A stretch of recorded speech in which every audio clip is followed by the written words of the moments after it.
to the flag of the United States of America, and to the republic for which it stands, one nation, under God, indivisible, with liberty and justice for all. Almighty and everlasting God, who presides over all things in heaven and earth, come and preside over these deliberations so that those that make the decisions may be guided by your wisdom. Roll call, Mr. Barrett. Here. Mr. Brooks. Here. Mr. Marconi. Here. Mrs. Gilbert McBride. Present. And Mr. Belishko is excused. Also in attendance is Mayor George Brown, Administrator Charles McCormick, Assistant City Attorney Maureen Collins, Assistant City Clerk Tracy Smith, and Administrative Assistant Lisa Sanfilippo. Good evening and welcome to tonight's regular session of council. Please turn off all cell phones. Following are examples of some important council rules. They are not intended to be a complete list. Please adhere as closely as possible to the 5-minute speaker presentation time limit. No persons are allowed to address the council from beyond the rail except the speaker at the dais who has the floor. The chairperson shall preserve order and decorum and prevent attacks on personalities. Chairperson shall determine all points of order. No person except city officers or their representatives shall be permitted within the rail during any meeting without the express permission of the council. And finally, when members of the administration are speaking, please stand up and speak into a microphone. Okay. At this time, I know that we have County Manager Randy Robertson in attendance tonight, and he would like to speak and introduce himself. And I know that he has a couple of staff members with him as well. If any of you would like to speak, just state your name for the record. Thank you, Madam Chair. My name is Randy Robertson. I think I live next door because I'm spending about 70 hours a week there. I'll let them introduce themselves. This is just a few of our team. I think it's good protocol. I live in your city and you live in our county, and I think, you know, establishing relationships. I've been here a few months. The mayor's been extraordinarily kind to reach out several times to me. I just always try to look at possibilities, what we can do together. I've got allies looking to help me with the prison and making things beautiful. At the train station today, I mean, we intersect in so many ways. So I just want to let you know I work for you as your county manager. They work for you too as the relevant staff. We could use your help on the personnel side. I don't want to steal your best and brightest. I'll make that clear, Mayor. But we run sections that you don't. Child and youth services, social workers, 911. All of those are critically short. So if you know people, you're looking for a great career opportunity and want to stay home here, we could use your help. This is Mr. Riley. I'll let him tell you 2 minutes about what he does. How you doing? Andy Riley. I'm the Executive Director of Luzerne County Office of Community Development and the Redevelopment Authority. We administer the HUD programs. The Redevelopment Authority also has several railroad tracks going through your city, and I know you've all gotten complaints about some of those, but I would like to say I've been working with your city administrator, Charlie McCormick, on getting several of those repaired. More is coming. More repairs will be coming next year. And I'd also like to speak highly and commend your Office of Community Development here. We work hand in hand with the director and some of the employees on some public service projects that we participate in as well. So we have a great relationship with the city, the administration, and the employees of the Office of Community Development. So glad to be here, and thank you. I'm Angela Gavlik. I'm the Director of Human Resources. The County Manager gave our sales pitch already. If you have any family, friends, anyone that is looking for opportunities here in the Valley, please have them reach out to the Human Resources Department. Thank you for having us here. Thank you. My name's Alan Stout. I'm the Executive Director of the Luzerne County Visitors Bureau, also known as Luzerne County. I've been in the position about 14 months now, and I feel that the Visitors Bureau has developed a wonderful relationship with the city of Wilkes-Barre. Obviously, we just took over, occupancy of the historic train station, and we were part of that renovation. I have a very nice relationship, professional relationship, and developing friendship with Mayor Brown. We support your events, such as the fireworks every year and the Fine Arts Fiesta. The city came on board this year as a major sponsor of Rockin' the River. Outside of county projects, the city sponsored an independent project that I worked on with Tony actually on the Agnes documentary. And so, you know, I feel it's important for us to have the same vision and work together, and as Mr. Roberts said, see what we can accomplish together. And you know, just having the city as part of Rockin' the River this year was wonderful. We needed the help, and we got the help, and we entertained people. Here in downtown Wilkes-Barre, sometimes 4,000 people, and sometimes they stayed longer and spilled into the downtown and went around and shopped and had dinner. And so that's the type of projects that we love working on together.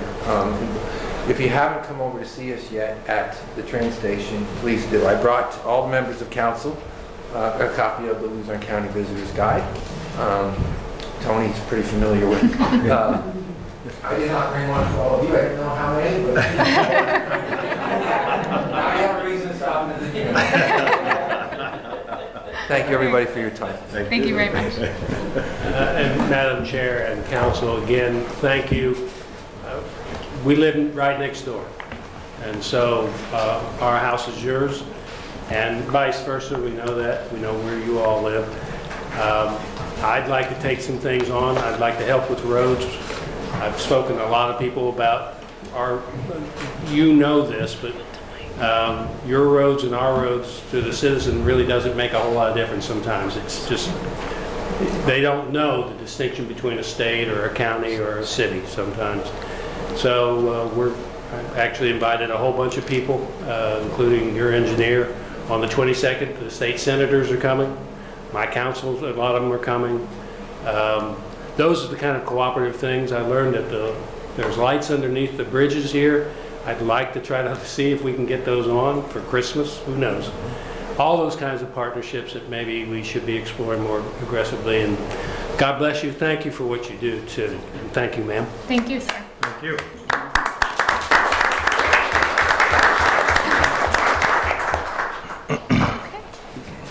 Okay, so before we get into the business, there's one announcement.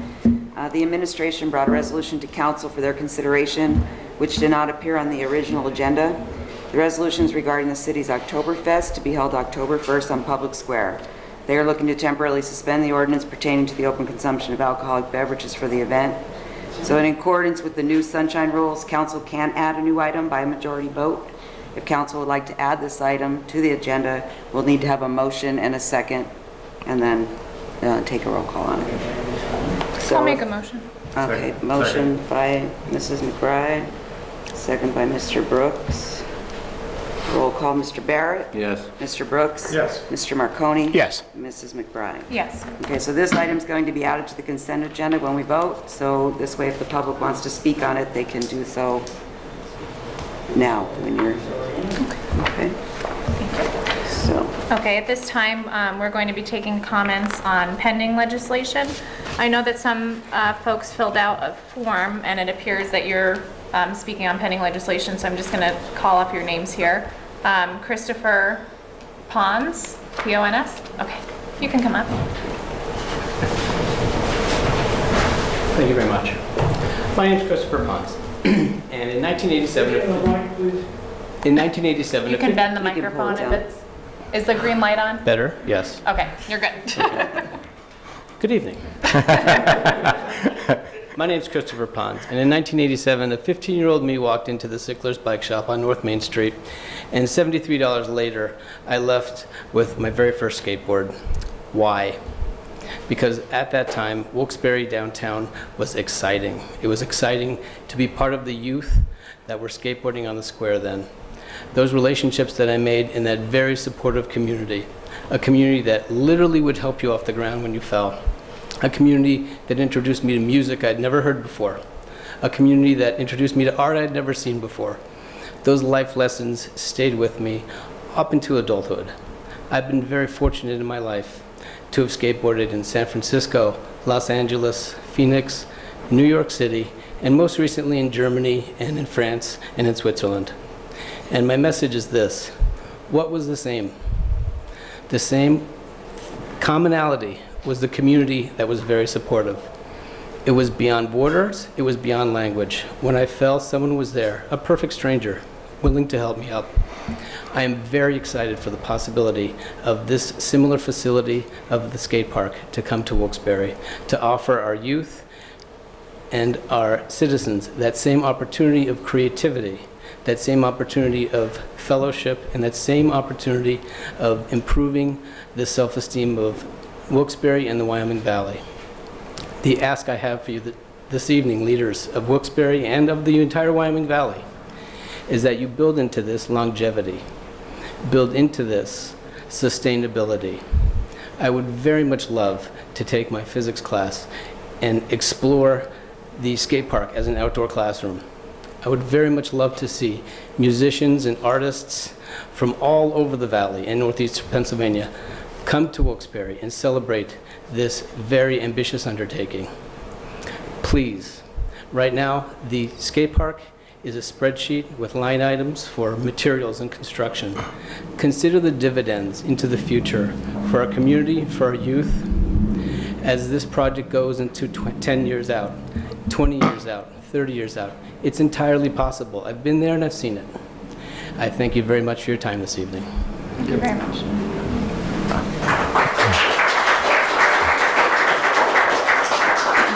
Ms. McBride, may I comment real quick? Of course, go ahead. Thank you. Looks like we have one or two skateboarders in here. Safe to say? Yeah. Right? First of all, thank you for coming. I do have a question for all of you. How many of you are excited for this skate park? Come on.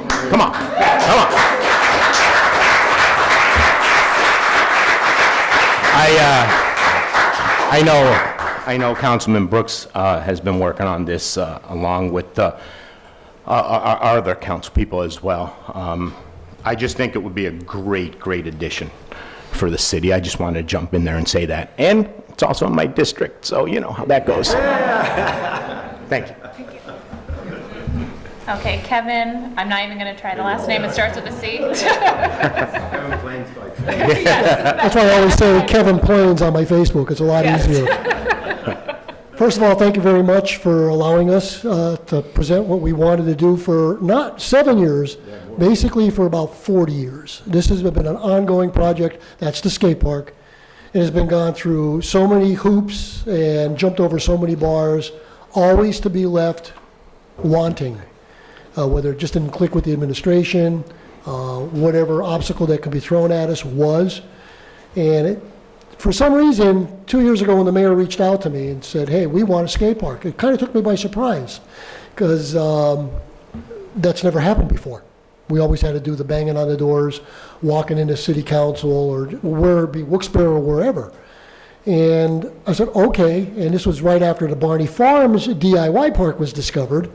And then the mayor was like, oh, this isn't good. Mr. Brooks was even like, this isn't good. We need to really do this the right way. So here we are tonight. After 40 years, we are this close to developing for the first time in Wyoming Valley, a skate park. And there are skate parks. We are surrounded by them. Don't let anybody kid you and say there's no skate parks. I believe the state of Pennsylvania just alone last year opened up in municipalities over 200 skate parks. They're popping up all over the place, whether it be through the Recovery Act or just people are like, hey, this is mainstream now. This is no longer one of those fringe sports. It's a maniac sport. It's not. Mr. Penn has been in my yard because we have a practice area down in my yard for the kids to practice their scooter maneuvers and stuff and their tricks.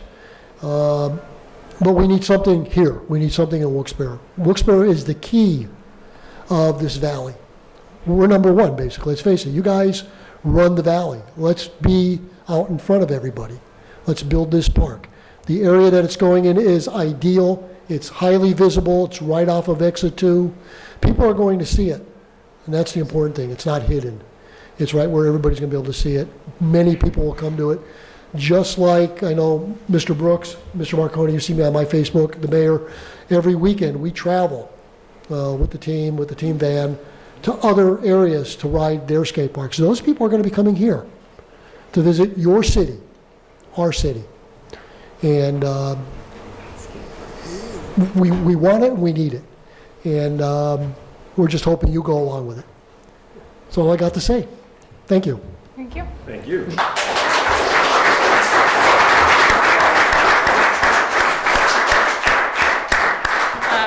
Kevin, I remember meeting with you, what was it, with Councilman Brooks, how long, 7 years ago now? When we first started, When yeah. we first started on Yeah. city council, so it's bittersweet that it's finally coming to fruition. And, you know, everyone on council has been advocating for it, and the mayor has done a great job in ensuring that this comes to fruition. So, you can come back up. I just want But, to introduce the guys that actually helped me with this. Sure, The- yeah. The committee. Come on up, guys. Nick, Chris, Just introducing people. and Joey Scripp. These are the guys that basically been pushing. Joey Scripp is my team scooter captain. He runs the scooter department, basically. Chris Koviak has been with me since he's been about 11 years old. He's the BMX guy. And over here, Nick Donovan, also been with me since he's 11 years old. He is our skateboarder. These are the committee guys that met with the mayor again and again and again, have talked to people through Facebook. These are the guys that gelled. We needed guys that ride. I can't ride. I can ride a bicycle, but that's about it, not what these guys do. So we needed these guys to come up and say, you guys ride. You need to be able to present this, you know, the flow, the transition. You need to be able to talk this. I mean, I could take pictures of you doing it, but I can't do it. But this is where you guys come in. And that's where all the design work came in, and it came into that design with American Ramp Corporation. These guys are the ones that really did all the pushing. I just got everybody together. These are the guys right here. So Well, thank let's you have a all. round of applause for these guys.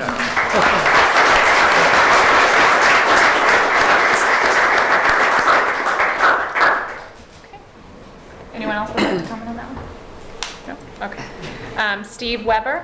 What happened to the agenda comment? These are agenda comments. They wrote down pending legislation. I got this. You're next, Sam. I just want to commend everybody. We've been trying to get a skate park for 20 years. And if I look young, it's because I'm active as a skateboarder. I'm a 39-year-old business owner, and after work, and after the side hustle of working on a website where we talk about skateboarding, we actually skateboard. I fold the back seat of my car, I put a rail in it, and I go to a school well after everybody's left, and I skateboard usually by myself with a couple of these guys that I probably don't look familiar to them, they don't to me. But that's why we're here. It's about a community. I could tell you just in the past month alone, I was skating the Riverwalk, and I know you know that section where it goes under the bridge. Not actively skateboarding, doing tricks, anything like that, but using it for a means of transportation. I saw a gentleman on his back with a needle next to him, and I'm posed with a dilemma. Do I call? What do I do? And where I'm going with this, I'll just cut to the chase. We're exposed to all sorts of danger that you wouldn't expect because we have to do the sports that we love in areas you don't want us to do anyway. We don't want to be there. We want to be in front of you, have this opportunity, and be at a park that's designed beautifully. And I gotta commend this team because I've been no part of this particular project. I know this is the first time you're seeing my face, but thank you for even letting us do this and get it to the point. There's one last point I'll make here. It's about the community of the future. So we have a couple colleges here, and if I was out of town picturing these colleges, there's not much here for young people to do. Hopefully you don't wind up as the guy that I saw under the bridge. That's a different agenda item altogether. But it's about doing something active, being positive, falling down, getting back up, and applying those things to your life so you can be a business owner, so you can skate after work. Hopefully make it your job one day. All right, thank you for your consideration. Thanks for everything you've done to take this project to this point. You're so close. We're so excited. But thank you very, very much. Thank you.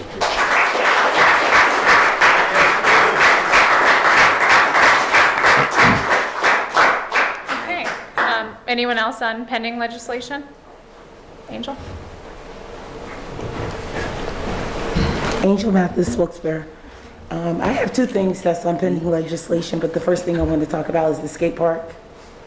This is the third administration since my daughter addressed the fact that we needed to skate from being a downtown resident, where there is literally nowhere to skate when you live downtown. So I'm glad that is coming to fruition, because she was here in these halls over 10 years ago when Mayor Layton sat in your seat, George, asking for a skate park and where to skate, since we were downtown residents. So thank you. Please vote yes. The second issue I have is with the, but rather question, what is the project for the Allied Services Personal Care? Because unfortunately, I'm one of those people who can't come out because I don't have the availability to make it to the work session. And as of now, are you guys putting them on the YouTube channel? Work sessions. Because I know that was brought up by John Sahaski. So can I get some type of information about that? Sure. Are you finished with your presentation? Okay. Regarding videotaping the work sessions, I know that's not an agenda item, but I did want to address it since you brought it up. That is something that we're still actively looking into as a council. I think that it would be a good thing to do that and post them on YouTube so that the public is informed of what's going on at work sessions, to your point. Secondly, regarding Allied Services, they were here on Tuesday to discuss their plans. They want to basically completely renovate their building on East Northampton Street that they currently own, and they also want to do more renovations to their property on South Mead Street. And during their presentation, they kind of went through all of what they've already done at South Mead Street, and just different expansion projects that they want to do. So it sounds like a good project to me. I live right behind Allied Services on South Mead Street, and I was a little bit nervous when Little Flower Manor was sold, but as a resident, I'm super happy with what Allied Services has done there. They've really made the neighborhood look better. So as a neighbor, I'm grateful to them, and both of their properties are in my district. So I want to see them succeed. Hopefully I answered your questions. I'm not from Allied, so I can't. The only reason why I brought that up Yeah. is because, Tuesday I figured they were here. Mm-hmm. But, Sure. I can't make it, so I don't know what they actually Right. presented. And it would have been nice to actually see the presentation. Sure, I understand. Thank you. Anyone else on pending legislation? Mr. Troy?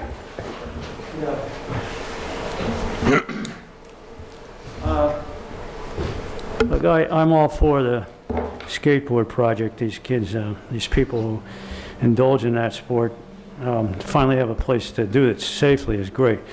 But was there an RFP put out for this dollar amount? Was this company the only bidder? This isn't revealed.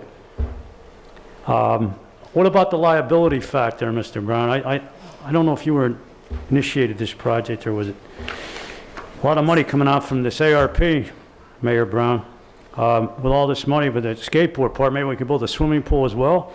But liability, I think, is a factor here, don't you? I mean, this is look, like it or not, it's a very risky, dangerous thing. People can get hurt. So before the city goes ahead full blown, I don't know if Ms. Collins or one of the solicitors, if you consulted anybody there, how much on the hook is this city, if somebody gets seriously hurt there? Did you ask yourself that, or are we just going forward, blind into this thing? I mean, if you can answer the question, answer it. I'm all for the skateboard part, but think about the ramifications here. Now, again, there's not enough time here to comment on all these issues. There should be more time granted for somebody who is concerned about a lot of these issues to comment more than 5 minutes. There's just no way you can cover all these things. But the most important things that I highlighted, first of all, the backing of the bond issue to the Allied Services. I'm still not clear whether they're for-profit or not. I guess that's really a moot point. They claim that it's desirable for the health, safety, and welfare of the people of the city of Wilkes-Barre. I don't see how I'm or any of my fellow residents are going to benefit from this, health, safety, welfare-wise, from this project. Doesn't even say what is this for renovations or what? Does anybody know what you're voting on? You guys never seem to know what you're voting on. I don't say never, but a lot of the times. Is the city on the hook at all for this bond issue? And who's going to pay the bond counsel? Does the city have to pay for that? $17,500,000, a lot of money, folks, in bonds. And I think before you go to sale for this thing, that you might want to ask yourselves, how much is the city exposing itself financially? Are you claiming nothing? No, there's no exposure to it? Is that written in writing somewhere here? The question is still whether if this is a for-profit company, it's not. Even so, there is a moral question here as to whether or not they really, is this money going to be, what is it going to be used for? Renovations? Expansion? I mean, the Panzetta Enterprises awarding the Panzetta contract for the, before I get into that, with the little time I got left, an agreement is entered into with medical industries, they're not rich enough, for a Cummins generator for the police headquarters at a cost of $139,000, American Recovery Act funds. Now, several years ago, Mayor Brown, when you were on council, I don't know if you remember, but you voted for a vast project, Johnson Controls, remember, to upgrade the city's, that's another thing I think the ARP fund should be used for, is an energy audit. But I assume that most of the heating, I assume this is a heating issue. Again, nothing specific is provided here. $139,000 isn't peanuts to come out of ARA. Why did the Johnson Controls project, I thought, addressed this sort of issue? Is there some deficiency? The same thing along the lines of the intermodal project. Seems like yesterday I was stating my case for the, when the late administration held sway here, and went forward bullheaded into that project, that intermodal project. I think was a total waste of taxpayers' money. What good has it done besides kept the buses off the square? And I don't think that's considerable. And the amount of money, if you do a cost-benefit analysis, I don't think it was worth it.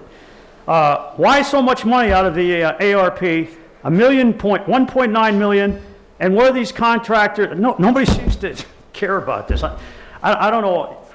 You people get on council and you just seem to thumb your noses at the public. This is a lot of money here. What is this for? Is the intermodal in that bad shape?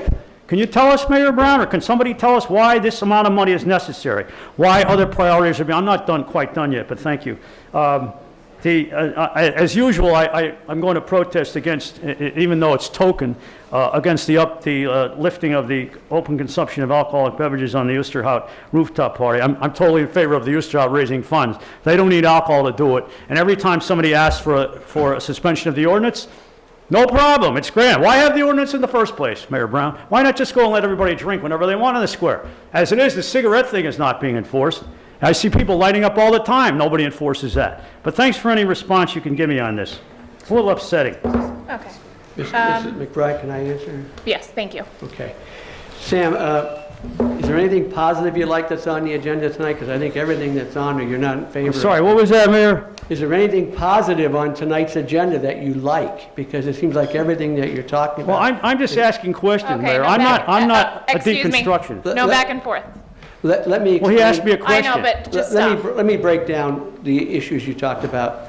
As far as the skateboard park, the single source, and that's how they were chosen. Secondly, there is no additional liability, insurance liability, for this skateboard park. When Kevin and I first got together 2 years ago, and then we started forming the meetings with the people that were here before, I checked with our insurance broker. Because it's being put in an established park, Hollenbach Park, there's no additional liability. It's covered. Somebody gets hurt? Sam, what I'm telling you is that there's no additional liability because it's in a park. It's like any other park piece of equipment. There's no additional liability. It's a little different, Mayor Brown, a skateboard park. Go ahead, I'm trying to sorry. answer your questions for you. I understand. Okay, the intermodal, yes, it needs repair. We own the intermodal. It's the only garage that the city of Wilkes-Barre owns. We had an engineer do a study, and the things that we're proposing and asking for council's cooperation in approving are necessary upgrades. Okay, they are necessary, and we thankfully have the money from American Rescue Plan to fix them. So that's the other thing that we have to get done, with council's approval. So I'm happy to answer any questions you have, but they're the two of the things I think that you actually are asking me about, the alcohol for Oktoberfest, okay? We did it last year. It was a big success. It's controlled. It's in an area that's fenced out. No one can drink any alcohol, and it's only going to be beer. No one can drink any alcohol outside that fenced-in area. We have a contingent of police officers that are making sure that everything's done the right way. And last year, for the first year, it was an overwhelming success. We're bringing it back so people can come to Public Square. Mr. Brooks and other people said we need more things on Public Square. This is for the people to come out and enjoy a beautiful day and enjoy great music. We have 3 wonderful bands playing. And yes, so we're asking for council to, for one day, allow us to serve beer on Public Square. Okay, Mayor, thank you. Anyone else on pending legislation? Mr. Sahaski?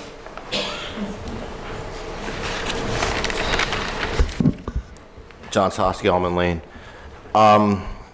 First thing, I mean, skate park's a good idea. I mean, I think I've been hearing that my whole life, that people have been asking for a skate park. So, I mean, that's a good use of the American Rescue Plan money, is to, you know, something that 20 years from now that is more than likely still going to be there. So I think that's a good use. I mean, if it's successful and you get a lot of people, I would add on to it. Just hit out a few of these agenda. These are all LSA, like not all of them, but I mean, we have LSA grants. Okay, thank you. I mean, the flood protection one, that's a good idea. I believe, you know, that's a good use of the funds. YMCA, you know, they apply a lot, but that's not a bad use of the funds.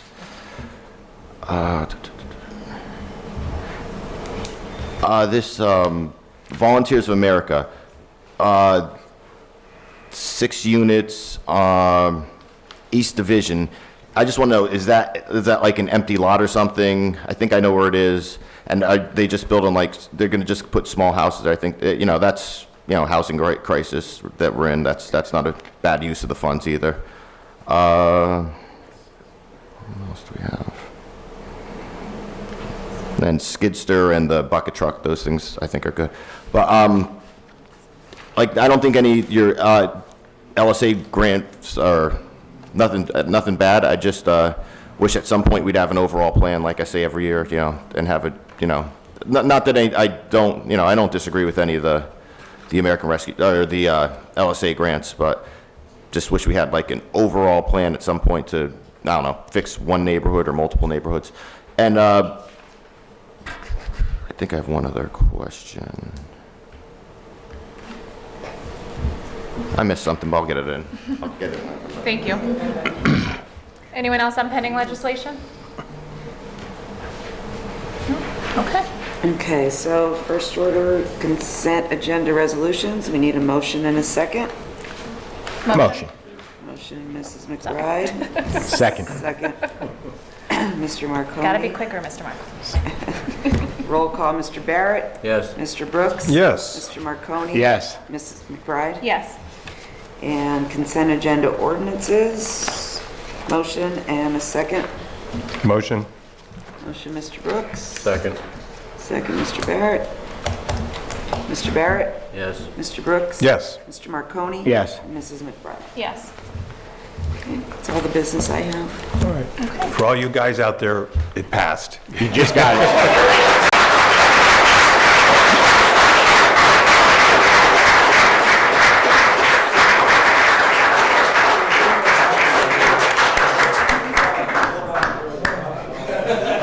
They don't know what consent agenda I know, yeah.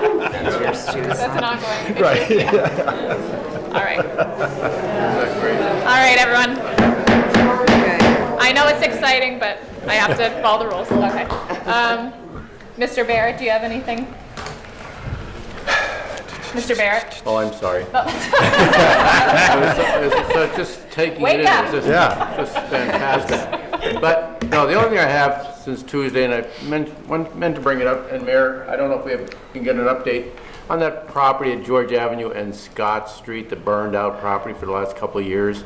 It seems like whenever we get on them a little bit, they put a few more windows in or do something, but it's been a couple of years and it's just not really coming anywhere near being completed, or if it ever will. So maybe we can have the inspectors check on the permits again and see if we can light a, I shouldn't say light a fire under them, but we don't need to do that, but we do need to get it moving forward though. It's been too long. Bill, we'll see if we can get someone out tomorrow on it and we'll report back to you. Thank you, Mayor, appreciate it. Chaos is ensuing. That would be a poor choice of words there. Mr. Brooks? I want to say to Kevin and all your guys, democracy might be slow, but it's certainly worth the wait, and you saw it in action tonight. So again, thank you for all your advocacy, and stay involved and keep it clean too, the park clean.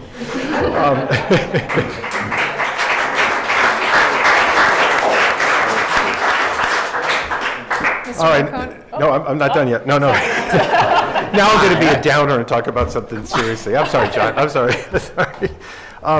Noise. So I know we constantly see people will tag us on Facebook about noise in the neighborhood, or, you know, people living next door and blaring music and all the time. And I had a half-hour conversation with one of my constituents who told me what he goes through on a daily basis. And I asked him, do you call 911? And he says he always calls 911. But he asked me, is there something we can do about the noise during the day? I have a belief, you know it says in our governmental documents, the right to life, liberty, and the pursuit of happiness. Well, I like to add in there a right to peace and quiet also. And so I said, I'll bring it up tonight. We just got off the phone a few hours ago about, is there something that and is there, willingness of us to change an ordinance to also make it during the day that you can't annoy your neighborhood? And this is coming also out of COVID. People are working home.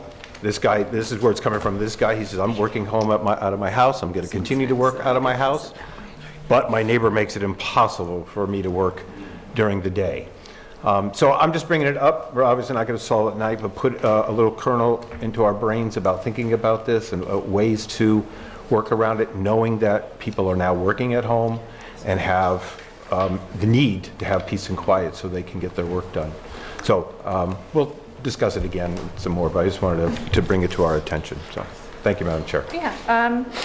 So it's my understanding with the noise ordinance that we have in place that I know there are hours listed Right. on the ordinance. Yep. However, if it's loud enough to be deemed a nuisance, you can call it any time. Right.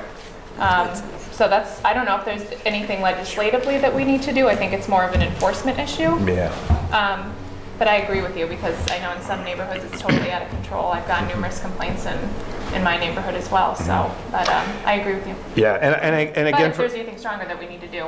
we'll look into it. And again, for the public, I do know that there's always this, I get this all the time where someone says, well, the cops are busy and they're not going to come. Okay. You still please, any problem you ever have in your life, call 911 because it's a record of it. Sure, the cops might be busy. You're calling about a noise complaint and you don't know there might be a murder scene on the other side of the city. That's more important. We understand that. But there's a record of it.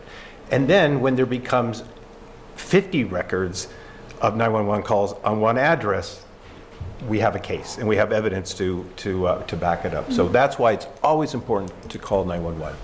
Definitely. Thank you. Thank you. Mr. Marconi? Thank you, Tony. Thank you. You can talk now, John. Thank you. Kevin, again, with you guys, yourself and your team too, congratulations. Great, like I said, it's just going to be great for Wilkes-Barre. One other thing too, more often, people are looking for work sessions to be on YouTube. I really think all of us should take a hard look at that. I certainly agree with everyone. Our work sessions, people can't make it. At least if we can get it up there, people will be informed of, what we were speaking about and just have some type of an idea. So if we could just, put the pedal to the metal on that and just see what we can do, if anything. Check with the IT department. Yeah. I don't know logistics, but if we could take a look at that, I think everyone would be pleased with that. That's all I have. I know in the past, when we started putting the meetings on YouTube, we had to introduce a resolution. I'm not sure if that would apply to work sessions. But I mean, regardless, we could do whatever we have to do to make sure that's, that happens, so.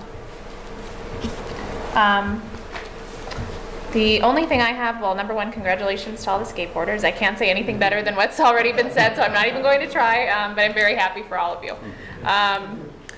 Secondly, going to be a little bit of a Debbie Downer. The property on the corner of Park Avenue and East Northampton Street, it's been an ongoing problem for a long time now. If I could just get an update on that when you have it, I would appreciate it. We'll see if we can get something out tomorrow. Okay, thank you very much. We'll get back to you directly. Okay, thank you. Okay, we are now going to move into public comment. Sam Troy, I think he may have left. Okay. John Sahoski?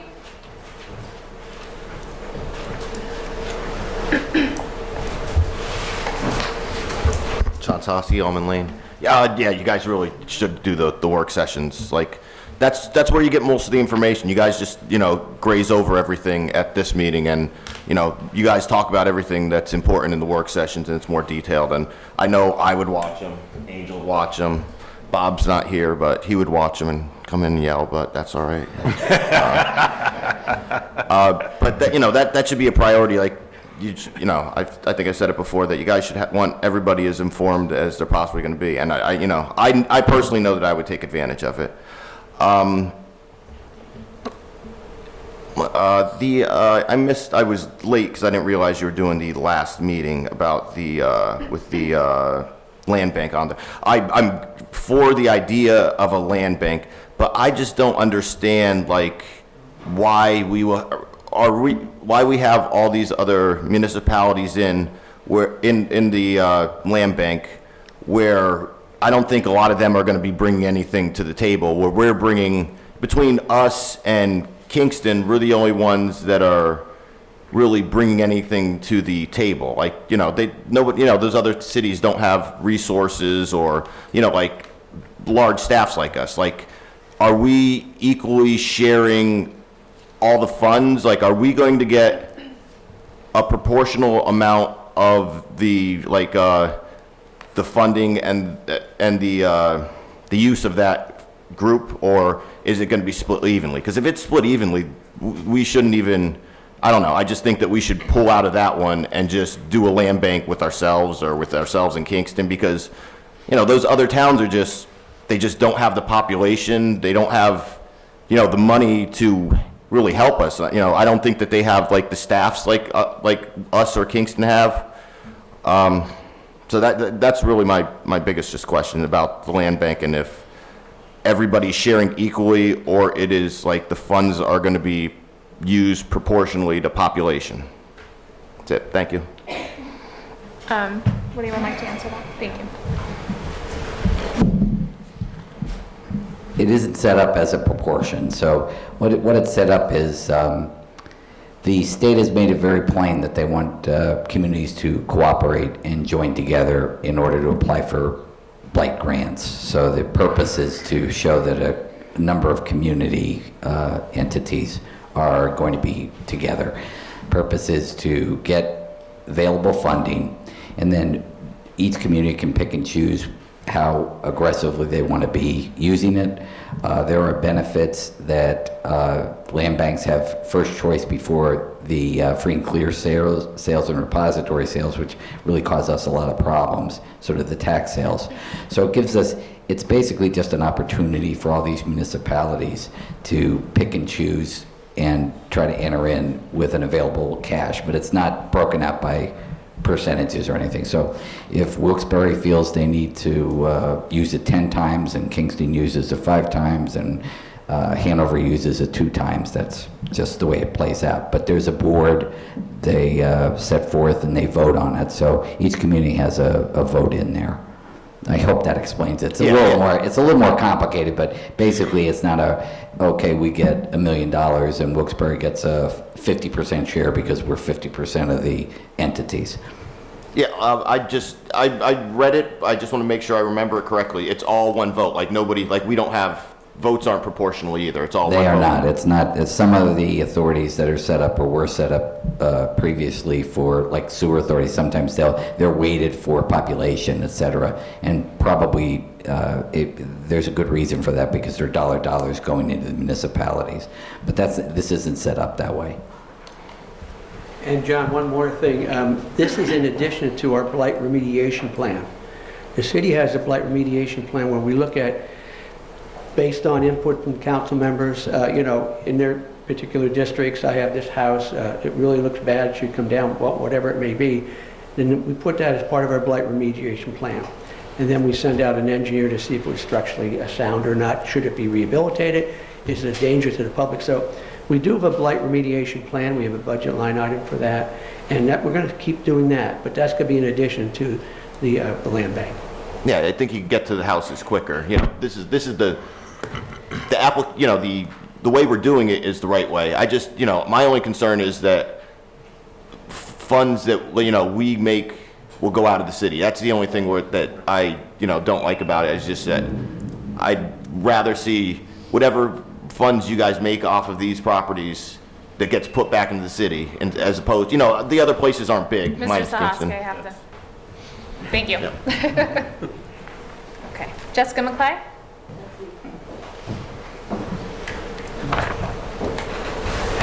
Hi, everybody. Jessica McClay, North Pennsylvania Ave.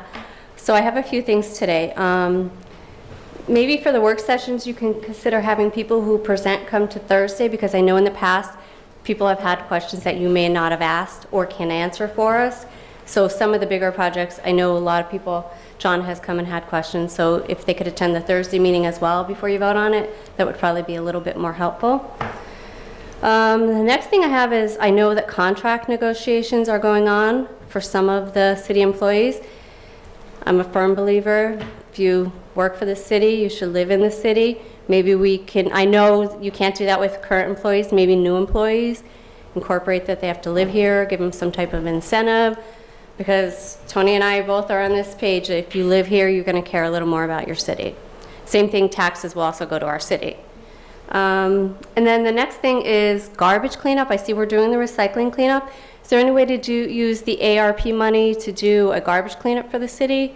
I know it is costly, but a lot of people don't have access to get rid of a lot of large items, and it does kind of dirty up the city. They just dump it. So if we had some kind of cleanup, I don't know if that money can be used that way, but it would be a good use of the money. That's all I got. Okay, thank you. Yeah, just real quick, Ms. McClay, I certainly agree with you, where if you work in the city, you definitely should live in the city. I think Mr. Brooks would, I can't answer for him, but I think he's a firm believer in that as well, but I agree 100%. Yeah, regarding the contract negotiations, I think we've all been very vocal about residency requirements in the contracts. Unfortunately, council doesn't have a role in contract negotiations, but Mayor Brown, if you would like to speak to that at all. Jessica, you're right. We have 4 unions in the city, and we're negotiating all 4 contracts right now. So think about that. 4 different unions, 4 different contracts. Everything that we go after, we have to negotiate back and forth. And if anyone's been involved in a CBA negotiations, it's give and take. We know what we're trying to get. Unions know what they're trying to get. So we negotiate, we're going back. So I understand what you're saying. I'm not disagreeing, but I'm saying it has to be a back and forth. And secondly, as far as a citywide cleanup, you're talking over $5 million. We cannot use American Rescue Plan money for that. But when this first came to an idea, we looked at, we'd have to have additional packers, other things. Also, what we'd have to pay to have that stuff taken to the dumps and other things, it was well over $5 million. So I cannot use American Rescue Plan. So what we're trying to do is we have the white goods, where you take a $10 ticket and put it on your refrigerator, we'll haul it away. We're also doing electronic recycling, as you know. Electronics we're going to take care of. We're also doing shredding. So these are 3 ways that we did last year that were very popular with the public. They were so popular we're doing them again. So at least we get rid of some of the stuff that we can do. I hope I answered your question. You did. It's just most of it's mattresses, as we all know. They get dumped down the railroad. So, yep. Thank you. Thank you. All right, anything else for the good of the order? No? Motion to adjourn? Motion. All right, 10 o'clock. Yep. In the parking lot. Yeah. All right. Whatever it takes.